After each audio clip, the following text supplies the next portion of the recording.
Welcome back to a very special episode of What the Fit, a podcast about what it means to be fit, whatever the fuck that means. Today, I have the absolute honor of turning the mic around and interviewing the woman who started it all. For 7 years, Christelle has shown up with heart, humor, honesty, and vulnerability, guiding us through the worlds of fitness, wellness, self-growth, reality TV, and so much more. And today we're diving into her own evolution. We're talking about the transformations that brought her to a brand new timeline, from grief and reinvention to dating, healing, work, and power. Please welcome the beautiful, fun, lively, wildly creative, compassionate, and endlessly charming Christelle Rubio. Logan, that was so good. Oh my God, I need that. I need a copy of that. You got it. When I got laid off from my corporate job and people were like getting to say their goodbyes, I had worked on this one team and this guy in Scotland. At the time we were like working a lot with like our new AI tool. We had like an internal ChatGPT that we were developing a lot of training around. Yeah. And he like fed the tool like stuff about me and asked it to like write a poem about me. Yeah. And it's printed out and like on my desk because it's that. so good. And I was just like, I like to have those things around for when, you know, you might need a little personal boost. I used to have like a folder, an email folder that just said like good. And it was like any feedback that I got. Yes. And if I was like having a bad day, I would like go to that folder and be like, all right, I'm okay. Yeah. Like, I'm okay. Yeah, here's who I really am. Yeah, here's who I really am. That's kind of a theme, too. So, of course, leave it to you to get right into it. But I'm so excited for this. Like, I'm so excited for this on so many levels. One, just to see you. Yes. It's been a while. And we were supposed to record, you know, a week or so ago. And then we had that extreme heat wave. And there was like no way we were going to be able to survive in this room during that time. And I was like going through it on a situation, and I was like on your calendar, and I was like, can I get in to see her like before we have this recording? And then the timing just like was not working out with my availability, your availability, recording, whatever. And I was like, all right, we're just gonna have to wait until we do this, and I'll have to like get whatever time I can. But I'm so excited to be talking to you. I'm so excited to finally be able to release a video. Yes. This has been like months that we've been working on this, and you know, there's been so much work behind the scenes, and I've alluded to it on the podcast for sure. I think people could probably guess that it was coming. But it's just been like so much work, and I feel like I had kind of been not as engaged in like, let's call it like the old podcast, because I was so excited and putting so much like work and energy into this that I felt I was feeling guilty, right? I was feeling bad. I was like, oh, like I'm not giving it my 100% there because I'm trying to do this new thing. And I had thought about like just taking a break, like maybe like taking a couple weeks off and just telling everyone like, hey, we're going to take a pause. I'll be back. Something new, something great. And that just like doesn't sit well with me. Yeah. Like I've never taken a break. Not to say like there's been over the last 7 years, probably a handful of times where I've been like, hey, a new episode is not coming out. Here's a past one, whatever. But it's been like rare. Yeah, so rare. And when I started this podcast, one of the principles that I had landed on was consistency. And I was like, you have to keep going. Like you have to keep releasing, you have to keep putting it out. Yeah. Kind of no matter what mentality. So I was like, I can't pause it, but I did just have this like feeling of like, oh, I can't wait for this new thing. And so now I'm just like so excited for it to be out. And this is like, you know, what I'm doing. Like this is like what, like I am like going after it. Like I am trying to make this happen. Yes. And it's scary and it's crazy, but I'm just like really excited. Yeah. And relieved. Yeah. To like get it out. Yeah. And I think in your last year anniversary episode, you were talking about this. I've been talking about doing video. And how you were going to manifest it. So how did it come to be? Oh, well, like most things in my life, not easily. Not easily. I think I'd referenced this before. I've talked about this a couple of different times. Like, some people can learn lessons gently. Some people can, you know, have like a tap on the shoulder and they're like, okay, yes, I should do this, whatever. That's not how I operate. That's not for me. I usually just need to like get like knocked the fuck down a couple times before I like take action. So I wanted to put it on video for years, for literally years. Yeah. Like, I started the Patreon and like, let me like take this moment now to say thank you so much to everyone that has supported through Patreon. Like, I saw something on Instagram recently that was like, every time you pay an artist for their work, you're like hugging their inner child. And so like, I just have to say people have been on Patreon honestly from like the start of the podcast, or like, you know, I started Patreon without even offering anything more. It was just kind of like this, like, support your local public radio, you know, whatever. Totally. And people did, and people have been supporters for years, which I'm just so appreciative of. And then I had started recording content for the Patreon with the intention of getting money to like move it to video. And so I just like have to say thank you there before. But yeah, so I feel like it had been on my mind for a long time to do this because I knew that's what it was going to take to get it to the next level. I mean, just like data analytics show, video is so much more engaging. People want video.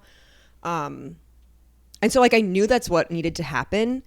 But I think with like the way that my life was, with like having my job, my corporate job, and that really providing like such a level of security, that this was always just by nature kind of like this fun secondary thing that I did. And not that I didn't take it seriously, of course, and not that I didn't want it to make money, but it didn't have to. Yeah. And so I kind of just didn't have to put that much into it, you know? And so like, yeah, these past 7 years, like I legitimately have never like tried to grow it. Yeah. Like, I've put no strategy behind growing on social media. You know, I just, anything that's happened has been word of mouth and kind of organic growth, which has been great. But yeah, so after I got laid off and was going through my like dark night of the soul of like, what the fuck am I going to do? And I mean, you were the first person I saw after I got laid off pretty much. I was like immediately, I think I called my family, I called my mom, and I scheduled an appointment with you. Yeah. And I'll never forget that because you walked in and I was like, how are you doing? And you were like, not great. And like your face, and I was like, oh, okay. I remember something big is happening here. Yeah. Yeah. And I said whatever I said, and you were like, I was not expecting that. Yeah. You're probably thinking like, oh, what boy drama are you fucking going to come at me next with? And you're like, oh. You're like, okay. Yeah. All right. Rewrite the script here. Yeah. This is something totally new to navigate. So yeah, when I was just kind of trying to figure out like, what am I going to do? What am I going to do? How am I going to make money? Because that was the first thing that came to mind for me. And that was a pattern in my life previously. Yes. Of how am I going to make money? How am I going to like provide security for myself? Like that was the running script that was overpowering everything. That's why I got into the work that I was doing to begin with. Yes. When I was a freshman in college, I remember coming home and I was like, I want to be an art history major. I love talking about art. I love studying art. My family was like, the fuck, how are you going to make money being an art history major? And I was like, well, I don't know. Like, don't crush my dreams. but that was basically the messaging I was receiving is like, hey, you have to make money. Yeah. And not only from them, but like internally as well, because growing up, like I had no money. We had no money. Like I had to work hard all the time to like build the life, the vision that I saw. And so them kind of reinforcing that, I was like, oh yeah, I better just try to make money. Yeah. And I did. Yeah. I was really good at it. I made a lot of fucking money. Yeah, you did. Yeah. And when I started my corporate career, that's like kind of how I thought of like achievement. Like it wasn't even necessarily like titling or like like what work I was doing. I didn't even really care. Yeah. Honestly, like I like found something that people told me I was good at, and they kept promoting me and giving me opportunity. I never consciously chose that role or that career to like, wasn't what I majored at, like it was, I don't want to say given to me. Obviously I worked really hard and there's merit behind it, but it just was kind of happened. Mm-hmm. And I would think of achievement in terms of like, okay, like when I make 6 figures, oh man, I will have made it. Right. Like no one in my family has like made that kind of money before. Right. It's like, ooh, when I do that, I'll feel so good. Yeah. I'll have it. Yeah. And I got that at probably like 29. Yeah. And I was like, all right, 150. Right. When I get 150,000, yes, I'm going to feel then I'll have so made it. Good. Yeah. Then I'll have made it. Yeah. Okay, got that. I was like, okay, when I hit 200 though, like when I get 200, I can't argue with $200,000 a year. Right. Like that's going to be so great. Yep. And when I was after I got laid off at the end of November. And so tax season was like, in a couple months, whatever. And I was doing my taxes. And at that point it was still like, I didn't know what I was going to do. Mm-hmm. I didn't know what the next move was. A lot of advice that had been given to me, including from you, was like, take a little bit of time. Just like take some time and like really think about it. Because I could have gone on LinkedIn. I could have like gotten with my professional network and probably, found a job really in line with what I was doing. And in fact, probably making more money than what I had before. And I took the advice. I was like, let me just take the time. And it was like holiday, so it was easy to just kind of like pull back for a second. It was a time where I wouldn't have really been doing a lot of work anyway. I'm usually off for the, second part of December or whatever. And so when I was doing my taxes, I had my W-2 and I made over $200,000. Yeah. And I was amazing. Like, what? For what? Mm-hmm. Yeah. How do I feel? For what? Mm-hmm. Like, cool, I did it. I just have more bills, really. Yeah. I'm just buying more stuff. I'm just buying more things. And I don't know. There was just like this like really kind of like pivotal moment for me where I was like, it's not that. Right. It's not going to be about that. Mm-hmm.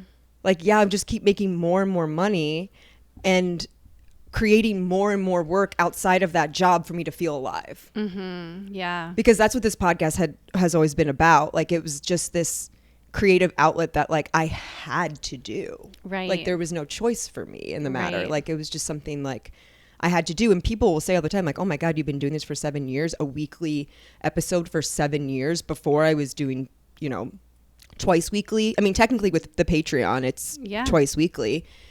And they're like, how do you do that? And I'm like, because I have to, you know, like it's my outlet. Yeah. It's just like what I was put on this earth to do. It is so important to realize that when you have something that you're making money doing, that's also a passion and a creative outlet. And it's like really an embodiment of like what you are here to do. That's when it feels fulfilling. Yeah. Like making that amount of money on the podcast would feel so good. Incredible.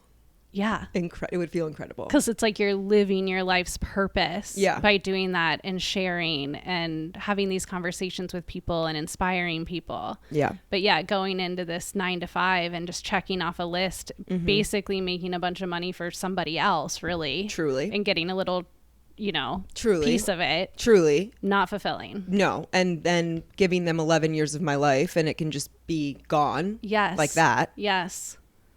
And so, January, February were really tough months for me this year. I was like really just lost. Yeah. Like I didn't know what I was going to do. I knew if I thought about going back to corporate, my chest would get tight. Mm-hmm. I think I had like a session. I like had a like life coaching session with you. And then I had my Akashic records read again, like shortly after, because I was really on this, like, what can I do to like get in touch? What can I do to get in touch? And the message really for me leaving that session to like sum it up was like, I have to have faith. Yes.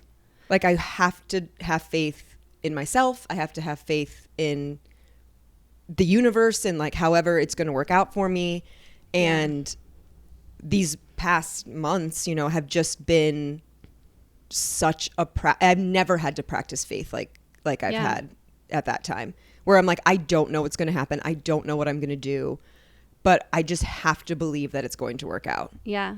One of my questions for you is, how has your relationship with control, surrender, or trust shifted during this transformational period? I just got chills when you said that.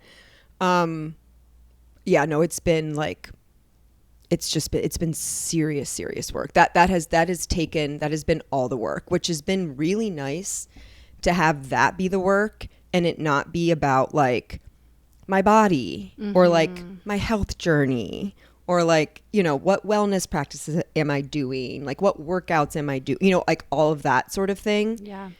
The trust and the surrender and like the letting go of control, that has been so strong that all those other things have had to fall away because it just like has not been bandwidth, which has been great. But no, it's fucking hard. It's really hard for me. You know how hard it is for me. It's a practice. Yeah, to like let go of control. But I just kept getting all of these messages, like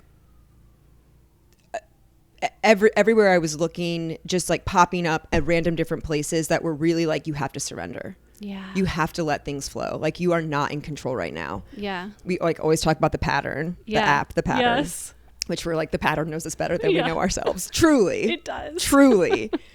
And I'd spend a lot of time on the pattern just for some guidance, right? And just to like kind of understand what's going on. And it just like hits so true that it's impossible for me to not take it into account, at least when I'm trying to like work through some of these like practices and getting to know myself and that sort of thing. And all of my kind of like transits that I'm going through right now we're just like all around, like your world's going to be turned upside down. Everything that you know is going to be put into question, particularly around security and stability and that sort of thing. And like these transits are not here to punish you or to like, you've done nothing wrong, but they're to get you to surrender and to let go of control. So what is supposed to come into your life can come into your life. Yeah. So I've just like, I mean, the mantra you gave me, I choose fear, not love, or I choose love, not fear. That's right. God, please. Edit that. Yeah, God. I choose love, not fear. I mean, I would start to like have some serious spirals sometimes. Yeah. Like where I would just feel like, oh my God, you know, particularly before I made the decision that I was going to go all in on the podcast. Yeah. So in that kind of in between space where I would just be like, I would wake up in the morning and just be like, how am I going to pay my bills? Like I have a number in my bank account and that number is going to continue to go down. Like, what am I going to do? Am I going to lose my house? Am I going to lose my job? Like, or I already lost my job. Am I going to lose my house? Am I going to lose my car? You know, like whatever. Right. And I would just like have to repeat that over and over and over again and just like feel it. And it has all really worked out so far, you know? And so then it's like, I would get little pieces of affirmation, and especially like when I made the decision, when I was like fully like, I'm going to go on in the podcast. And honestly, like I've been thinking back and like, there wasn't this like light bulb moment and there wasn't this like, oh yes, it was almost just like it had always been there. And it just like came into view. And I was like, this is something that I've been doing for so long and I love so much. Like, why wouldn't I at least just try for it? Yeah. Like, at least try for it. Yeah. And I was thinking about when I was younger, like what I wanted to do and like what I had envisioned my life to be. And I had to go really, really far back. I had to go to like when I was really young, because even like into like my teens and like getting into high school, it became so much about achievement for me. And just without the thought of like, what do I want? It's just like, how can I achieve? What can I do to achieve? And so when I had to go back to like really, really little, it was like, I just like wanted to be an entertainer. Yeah. I just wanted to connect with people. Yeah. You know, I wanted to like perform. I wanted to like get to know other people in such a way that like I could help them. But I didn't like know what that was when I was little, but I just like knew it was like so much about connection for me and then so much about performing. And, you know, we'll like get to this part, but when so I was like, okay, like let's go on. Let's just try it. Let's just like try to do it. And after I like made the decision, like it was like known to me, that's when things just started like coming through, like lining up, like people just like appeared in my life who could help me without me even like honestly really even having to ask. And that felt so good that I was like, okay, there's something to this faith thing, you know, like I, you know, like it was easier for me to kind of keep going in it once I like made the decision. I was like, okay, this is going to pay off, sort of thing. Yeah. And so it was like, okay, yes, great, good. Let's go for the podcast. You still have to pay your bills, and it's probably going to be a minute before this is making the kind of cash flow that you need to pay your bills. And more. Correct. And so, you know, in January, when I was going through this kind of like lost time of like, I don't know what to do. And I had time on my hands, obviously. I was talking to my friend Adri, who runs Liberties in OTR. And I was like, you know, I've always like really wanted to learn how to bartend. Like, I think that would be so fun. And at that time I was thinking, do the things that you love and that are bringing you so much joy and so much pleasure. And I think if I'm on that track and I'm like putting myself in that space, I think it's more likely that I'll figure out what I want to do if I'm like coming from this place of like play and fun and pleasure and joy. So I was modeling, I was styling at a boutique, I was, you know, doing like social media stuff for people, just stuff that I found really fun. I got to fucking host a burlesque show as a dom demon and like write the script and perform that. Yeah. So much fun. Just like following your joy. Yeah, I was just like following my joy, and I was like, I think this could be really fun. Like, I think I would really enjoy it. And you know, most of my really close friends work in that industry, and I see like the camaraderie that they have with their coworkers, and not only like the people just in their bar, but all in the bars all around OTR. And it's such this strong sense of community. And like that was something that was missing so much from like my other workplace. I worked from home. I would sit at a fucking desk all day on a screen. Right. And then, you know, disconnect from that and have like no one really to like talk about what was going on at work, or, you know, that like shared misery feeling. And I was just like watching them and like observing, and I was like, this is such like a really cool, fun work environment. So I was like, okay, Adri, like, can you teach me how to bartend? And she was like, yeah, sure. So like, honestly, I had like a 4-month internship of bartending, which is like so funny because like no one else that works in this industry like does something like that. Like, most people are just like, all right, let me just like jump in at whatever place I can, and like you learn on the go, you learn on the fly, you make a lot of mistakes, and like you figure it out. Yeah. But like me, of course, I'm like, I would like a structured training program. I'm gonna make flashcards to learn the cocktails. I need a binder. Yeah. I have a little book, you know, I have notes. I would be like out at the bar, like, you know, sitting on the other side of the bar watching them, just like literally taking notes. Yeah. And like asking questions or like doing whatever. Because that's just me. Yeah. That's just like how like I learn. And I knew if I like wanted to do this, that I wanted to like feel really good and confident and comfortable and like be good at it. Right.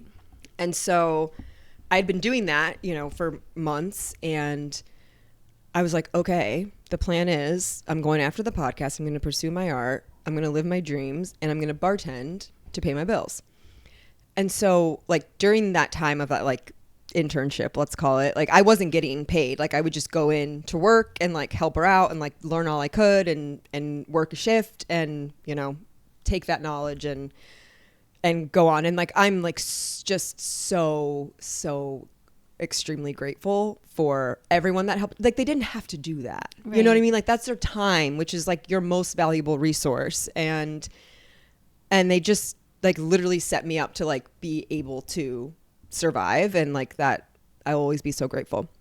But there was one like shift I was working, this was like before I was getting paid, and I was fucking tired and I didn't want to go in, and you know, I had to like get ready and kind of like, and that was too like when I was still like a little nervous about it all, and just kind of had to like hype myself up. And I've got like my little bag, I got my tote, I'm like walking out the door, and I just had this sense of like, this is like what I've always wanted, like to be in pursuit of something that I love so much, and like working fucking really hard to like support it along the way. Do you know, like it was like, I probably got a flash from like some movie, right, of like some girl out in LA that's like trying to be an actress, and she's working like some like waitress job, and like, you know, like it's that feeling.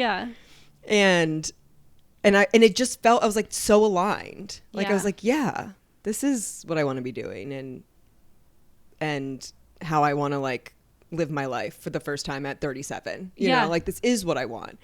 And I just can also understand so well that it's probably so strange to people, or like it may seem so backwards, right? That like I had this like corporate career that I left, and now I'm like going to like work nights and like go to bed at 4 a.m. and wake up at noon and like do it over and over again. And I was listening to the 6-year episode and kind of reflecting on like where I am and where I was. And I was talking a lot about like, I want to live my life for me, no matter how it looks. And a lot of that was around at the time, like relationship, and like choosing to like not want to have children, or like not making that a priority, and like not making finding a partner a priority, and just like living my life in that way however I want. And now this year I'm like, the evolution has been, that has like expanded like outside of relationship and lifestyle to like career too. And if I think back, like that job, that career, that like path that I was on was like the last remaining bit of my old life that needed to be shed. And I wasn't going to do it on my own. I wasn't going to give up $200,000 a year on my own. Of course not. But I'm so grateful it happened. Like I seriously, and who's to say, maybe I would have, right? Like maybe it would have gotten to a eventually. Point. Yeah. But like, I appreciated the kick in the ass, and to like continue that feeling of like, I have to live my life for myself. It lit that fire underneath you that's brought you to this point of really doing what you want to do with the podcast, and then doing whatever you need to do to get it to that point. I love doing whatever I need to do. I love bartending because it's so hard. And it requires you to like dig so deep on so many levels, like sleep wise, just like dealing with people wise, like the busyness, like the chaos of the lifestyle. Like I fucking love it. I was built for it. Truly. I love that. So anyways, to get back to your question, it's just practicing faith, man. I don't know. It's like, just like the biggest lesson I think I've had so far. I love it. I mean, it's a whole like timeline shift that's happened in this last year, 2 years. And I think like tracing back through the whole podcast from when you started it, like grief has been a huge theme throughout, like in your life, and then also just different guests that you bring on. It's kind of the, you know, the episodes that you shared that mean the most to you are the ones that you've been able to get so vulnerable and deep with people and share that very human experience of grief and processing that. So I was curious what grief looks like for you now and how you've learned to hold space for it. So I know I almost like want to find a way to like, this is a grief podcast. Like truly, like I know we say it's like fitness and wellness and whatever, but when I think about grief now, I think just about being human. That it's like the most human we can be is when we allow space for grief. And it is so like my grief and this podcast are interwoven. Like Yeah. I released the first episode first week in July 2018. 3 weeks later, my brother died. Yeah. And we were on like a bi-weekly release at that time. So like there was like one episode out when he died. I remember I had gone home to Canton after he died, and we had podcasts scheduled. Andy and I had recordings scheduled. And I remember so vividly, I was outside my grandma's house in her backyard behind her shed, and I was calling Andy because I was like, hey, like, I think we're going to have to reschedule the episode that's in a couple of days, but like, I should be good. Like, I'll be back next week. Like, we can like get it going again. Yeah. And she's like, okay, well, just like, let me know about that. And then obviously it was like, you know, no, I can't come next week. But like, we didn't stop the train. Like it kept rolling. Like we never missed anything. Even with that, I didn't even talk about it until like 6 months later. Like I didn't even talk about that my brother had died on the podcast until 6 months later. I think that was a lot of just like the early grief of like the denial part. Yeah, you know? the like, compartmentalizing, like for survival. Yeah, like I just had no idea what the fuck I was in store for. But for the first couple of years after he died, I allowed zero space for grief. I was terrified of it. Yeah, I was so afraid. I didn't want to hurt that bad. I tried to keep it really far away, and in doing so, was like keeping him far away. Yeah, and you know, my life was. I reference this all the time. Like on the outside, it probably looked really good. I know it probably looked really great, and inside, I was just like a shell. I don't know. Like I don't even think I was like aware. Mm-hmm. Do you know what I mean? Like I was just in this place of like, yes, it's fine. We can keep going. Like just autopilot. Yeah, and like overdrive. Yeah. Of like just trying to achieve, trying to do more. Like I was burnt out. I was doing so much at work. I was trying to do the podcast. I was trying to navigate my marriage and an open marriage and 2 relationships and all, like, of course I would just like kept adding, you know, just like kept adding like anything except to deal with the grief. Distraction. Yeah. And you know, that went on for a while. I mean, years, honestly. And I really think that I had a session with Megan Connolly, who does like somatic work with grief. And it might have been last year. Yeah, I think it was. I think it was like early 2024. And I had the session with her where like I got to like really get into my body to feel it. And it was the most transformative work I'd done with my grief because I like let it come in. Yes. And I allowed myself to feel it. Yeah. And what I like felt really was, yes, like just like this deep pain and like this like aching sadness, and also so much love. Yeah. Like so much love. And that's where I like really I was like, oh no, this is what it's like to be human. Yeah. That we have both of them. And that's when I could just kind of like came to the space where I was like, I welcome my grief. Yeah.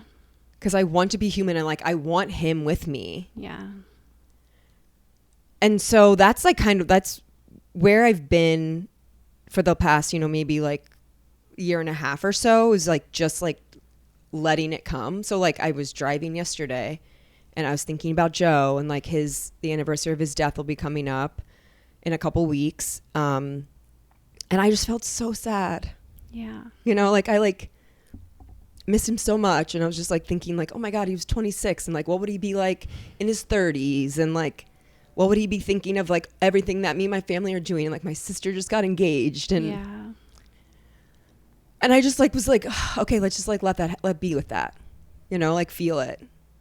And it sucks. I mean, it sucks. It's shitty, but it's also like everyone is going to go through, everyone on this planet in some form. Like grief is not even just like losing a person, a relationship, an idea of something, a job. Like it's just, I think like just like the most human expression that we can like live in. And I was like, and I'm so concerned and on a mission in my life just to be a fucking human, like all of it, like the messiness, the grossness, the amazingness, like every spectrum of it. Like I want to be able to do and experience it all. And that includes grief. Yeah.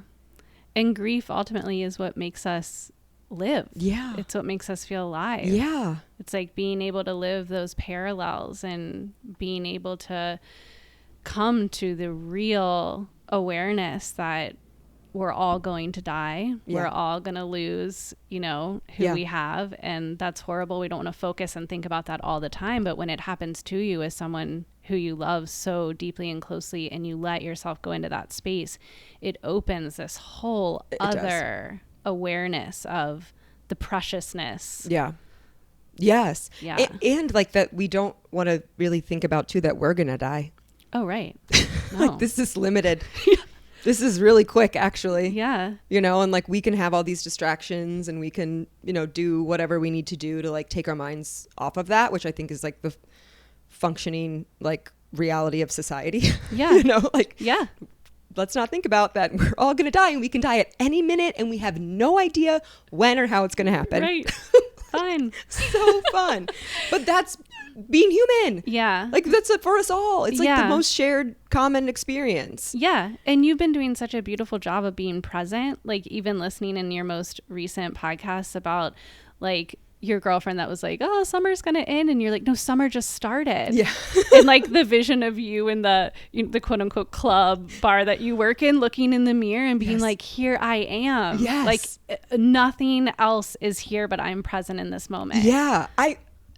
I don't think that I have been registering that that's what I've been doing. Yeah. But I've been having so many moments like that, or like going on my walks fully and being present. Like, yeah, like, oh, these flowers. I remember when they were here last year. They're not going to be here all the time. Like I need to like take this in while I can.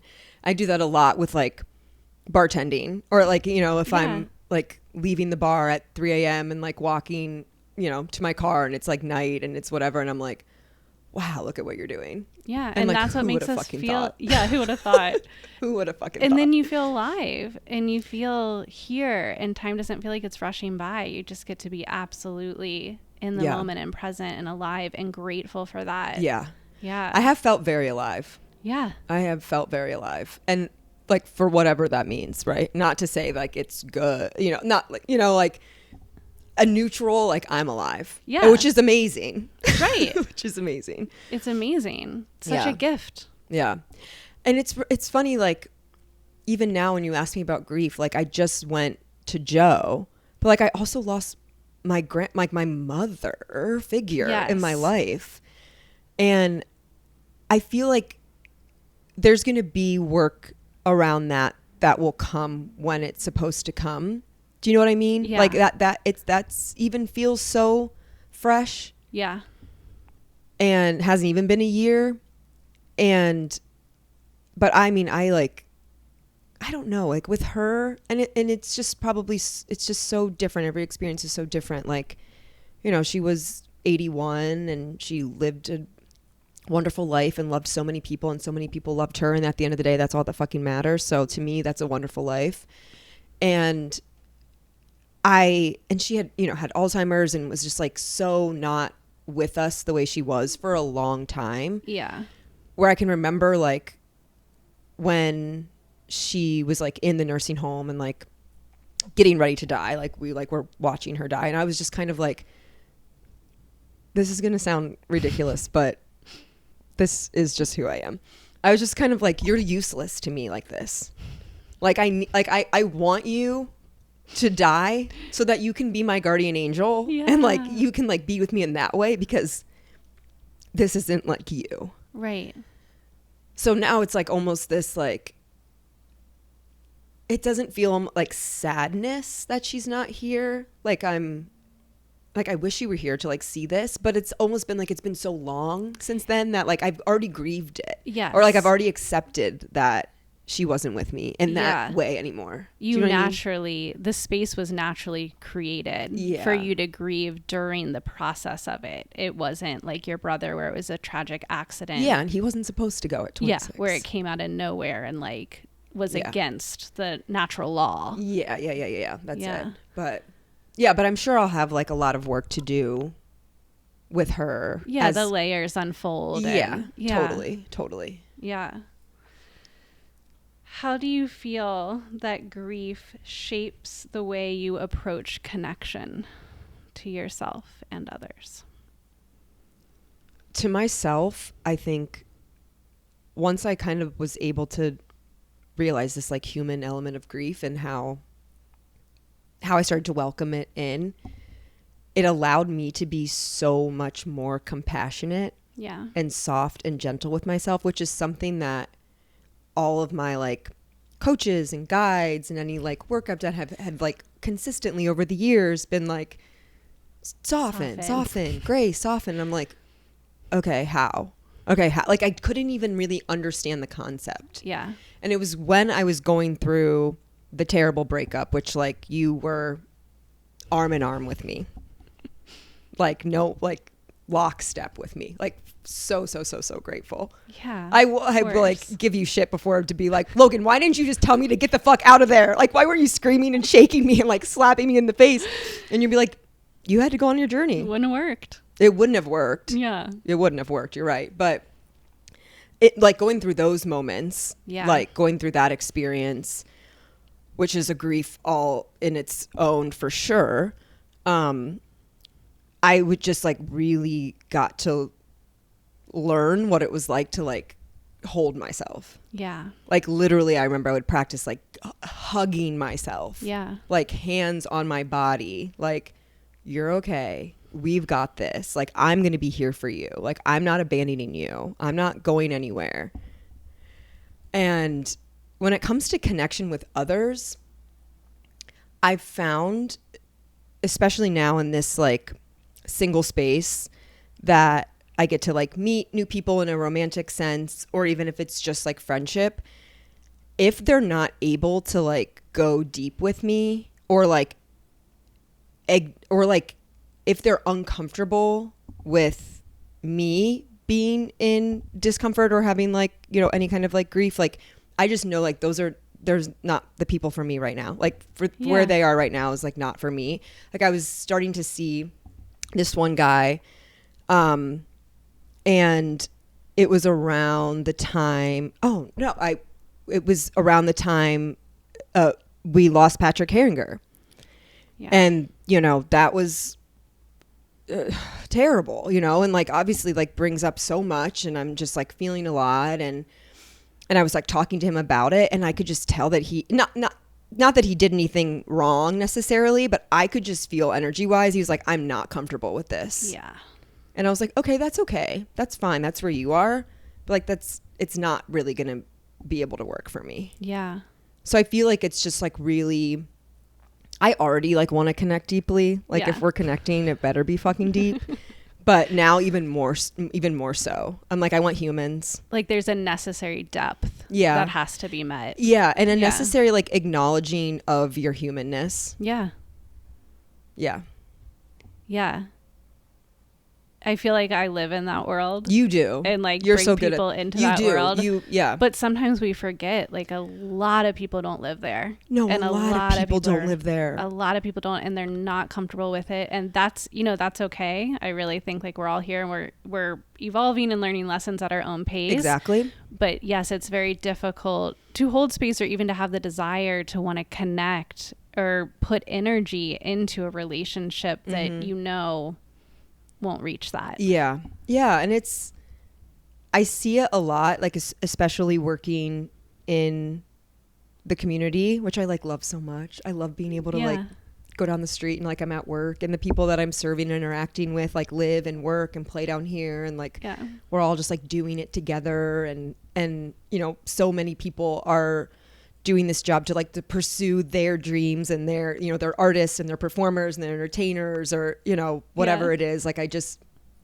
love being in that environment. Like that is the environment for me. Yes. Like truly, I feel most at home. I feel most comfortable. Like when I was hosting the burlesque show and we were like all backstage and like, you know, we're like getting ready and we have like our makeup, like in the mirror, people are like practicing their like tumbling. I'm like in the corner rehearsing and like we're all like so nervous and so jittery and like curtain's gonna come up and I was like, I love this so much. Yeah. You know, like this is This like is it. This is it. This is like truly where I belong. But just being around so many people, like just getting to interact with so many people and know so many people, it has been like a true like eye-opening to like so many people are just like not willing to like be with themselves or like get to know themselves. And it's evident in like in their behavior and how it plays out. Yeah. And I truly think everybody wants to. I think they don't know how. I think they don't know how. And I think that they're afraid. Yeah. And I think like they've had experiences in their life where vulnerability felt like death. Yeah. Or felt like wasn't supported.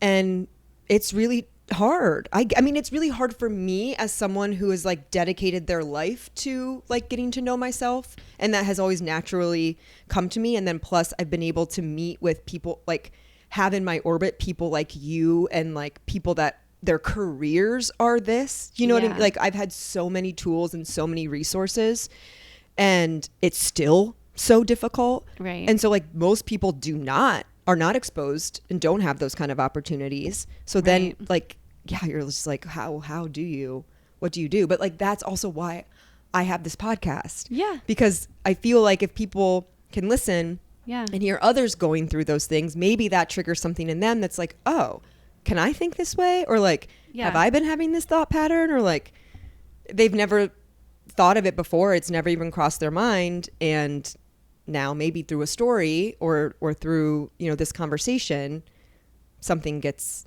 kind of propelled.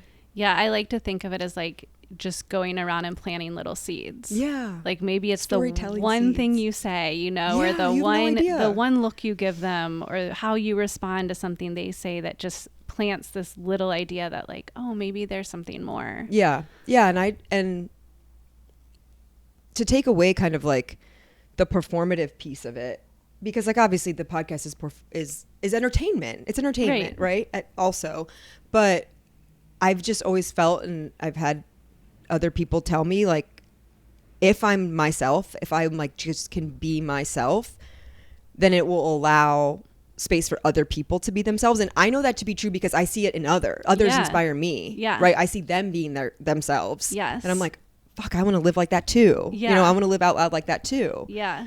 So yeah, I just try to like do that. I don't know what was the question about that? I don't know where we went, but we went somewhere. We were talking about how grief shapes your connection. Oh yeah. And how ultimately it's just brought it to a depth of desire with people. Yeah, humans. I just want to be around humans. Humans. Yeah, and I think like the opposite of like if I keep saying this, like what is it to be human? I think kind of like the opposite of being a human is like this robotic, operational. Like I have to follow this routine. I have this like prescriptive thing. I can't deviate from it. I have to like always focus on being happy, or I have to always focus on being healthy, or I have to, you know, like we're always trying to focus on this like very like what we would consider like a really positive thing. And not allowing yourself to like be in like the mess of it. Yes. Or like that you're not perfect. Right. And that you really do fuck up. And that you hurt people and people hurt you. And like it's all just a part of it. Yeah. We're all humans. We're all going to make mistakes. People that mistakes. just like aren't trying to be perfect. Yeah. Like I'm so over that. Yeah. I'm so over it. I was going to ask you, has your definition of wellness changed since you started the podcast? And what does it mean to you today? Yes. The definition of wellness has totally changed since I started the podcast. I think when it was pretty like superficial when I started. Like I was really into just like health trends and workouts and like the physicality of it all and like looking a certain way. And I just had to pull up I was looking through my photo albums. We were like talking last night at the bar about like hair color. And I was like, I was blonde. And they're like, let me see. So I was like digging back in the archives to like pull up a picture of me as a blonde. And I saw this picture and it was like it was like very shortly after Joe died. And it was like in a mirror pic downstairs. And I like looked at it and I was like, oh, I didn't like recognize the person. Like, who is that girl? I did not recognize the person, and I was like, oh my God. Like, I was very, very thin. Yeah. Like, very thin. And I remember taking that photo and then I almost didn't post it because I was like, oh no, you like don't look that good. And I was like, but like body, like shape, sizes, whatever part, I was like, I'm so grateful that like I'm not in that place anymore. And so that was a lot of the podcast to start. And I would be open and vulnerable about it. It wasn't that I wasn't aware that like, those things were going on, and I like dealt with disordered eating for so much of my life. Right. That was where it was coming from, to look a certain way, and that fitness like looked a certain way and it felt a certain way, and it meant that I was doing everything right. Like that's really what it was, that I was doing everything right. Yeah. And I think over the years, obviously just being like different guests and different my own life experiences, it's just like so much now to me of like, am I being myself? Am I able to be myself? And I also know and recognize that like we are in physical meat sacks that need care and they need attention, right? Like it's not, I'm not saying that, but I think it's more just of like the intention behind it. Like we like always joke all the time. Like if I have like a cigarette after work or something, I'm like, this cigarette doesn't hurt me because I'm pure of heart. Yeah. And I come with good intention.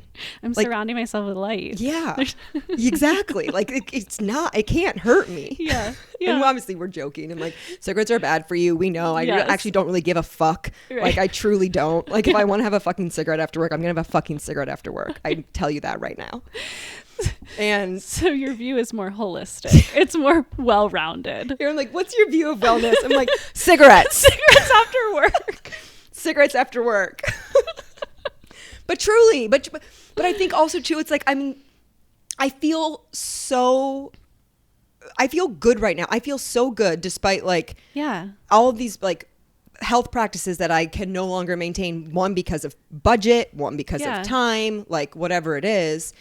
And I truly believe it's because like my mental space, my like stress levels, not to say things aren't stressful, but like truly not really, you know, like, yes, of course there'll be like everyday stresses, but like the like constant mental chatter of like, you're not good enough. You have to keep doing this. Like if you don't do this, you're a failure. Like, I think that's way worse than fucking McDonald's and a cigarette. I would agree. I do. I would agree. Maybe the I'm intention wrong. behind the things we do and how we talk to ourselves. Yeah. Affects everything. Yeah. Absolutely. You've gone through the dark and clearly come out with some light. What are you most proud of yourself for? Oh, this will be probably like one of our last questions because we'll have to wrap up soon. And I'm glad that we got to this one because I feel so proud of myself. I like, that is like a really resounding feeling. I felt that so often in like the last couple of months, like just with like learning a new job and like having 3 different jobs in that space and like going after this. And I'm just like so excited for people to see this and like be a part of this. I think that I'm most proud of having my own back. Yeah. Like being there for myself. Yeah. And I'm really proud of my commitment and the commitments that I make to myself, whatever that is. So like, you know, with a change in schedule and like things are so crazy now, and I'm like, you're going to get to the gym 3 times a week, not for any like appearance kind of thing, but like because I got to take care of my meat sack. Yeah. And that's important. And that's going to be important for my job. That's going to be important for my whole entire life. Yeah. And like, that's going to be a commitment. Yeah. And when I commit to something, I'm pretty strong-willed about it. Yeah. And I'm really proud of that. And I'm really proud of, I'm really proud of the way I talk to myself now. Like my internal conversations. I'm really proud of that. That's beautiful. Yeah. Yeah. Do you want me to ask the last question? I guess we should. You should. All right. What does being fit mean to you? Being fit means to me, I think surrendering into our humanness. Just like really, like if I'm fit, like I'm really allowing myself to be human, which includes taking care of this physical body that we're in as well. You know, it's all of that. But just like be able to, like, the ebb and flow of life, that we can go with it and to like be adaptable. Yeah. Patrick actually had said in his answer, when I had gone back and listened to his past episodes, that like fitness to him was like, you're able to adapt to whatever situation that you're put into in this life. Yeah. And I think that's like such a beautiful and perfect answer, and like truly makes logical sense to me, right? Yeah. Like if you are fit, you can be put into this place and be able to be okay in it, right? Yep. Physical, mental, emotional, whatever space we're talking about, like put you there. All right, you can adapt, you can adjust, you're able to like be well there. Yeah. Put you somewhere else. And that's how I felt a lot with like this change in schedule, this change in job. This is a super physical job, like everything. And like, I've adjusted pretty well. Like, yeah, I'm tired. I'm still like figuring things out, but like, I've got it. Well, and your spirits are high. My spirits are high, which, you know, my spirits are so high. I love that answer. Adaptability. Mm-hmm. I think that has to be one of the most important parts of being human. Yeah, and that, I feel like that is like the true, like you say, we hear all the time, humans are adaptable. Humans are like, it's a core principle of being human. Yeah. And to do it with grace. Yeah. And softness and compassion and love. Like it's all about love. It's what we talked to Rachel about in the episode coming up. Just love. Love. Life is love. Love. Yeah. Thank you so much, Chrissy, for having me on. It's been such an honor to be able to interview you. I'm really grateful for you. Thank you so much. Thank you everyone for listening. So excited about the videos. So now I should probably say Spotify, YouTube, Apple and SoundCloud. We're still on like all of those platforms. But yeah, follow me on TikTok. I'll link all that stuff. Crazy. Awesome. But yeah, really excited. Thank you so much. Love you. Thank you so much for listening. Make sure you're following me on Instagram at Chrissy Gurley and at What the Fit Podcast. Full video episodes will be available on Spotify and YouTube, so follow and subscribe. If you're loving What the Fit, please help spread the word. Send it to a friend, share it to your story, and if you're looking for even more exclusive content, become a Patreon member. You can find it at patreon.com/whatthefitpodcast.